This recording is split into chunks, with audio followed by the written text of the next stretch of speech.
அருள்மிகு ஆவுடை நாயகி உடனுறை நந்தீஸ்வரர் ஆலயத்தில் பன்னிரு திருமுறை மன்றம் சார்பில் அருள்மிகு மாணிக்கவாசகர் திருவிழா கடந்த 1ஆம் தேதி முதல் 13ஆம் தேதி வரை நடைபெற்றிருக்கிறது.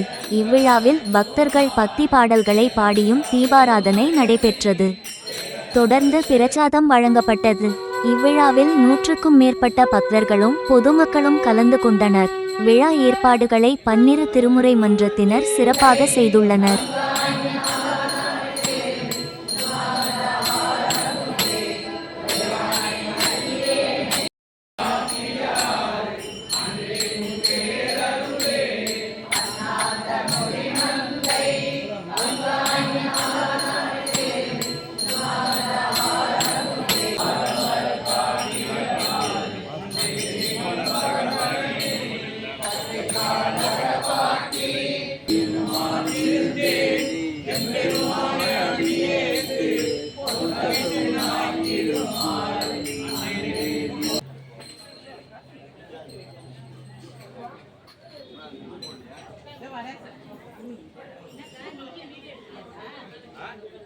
யூடியூப்ல போட போறேன் அங்கிள். யூடியூப்ல போட போறேன்.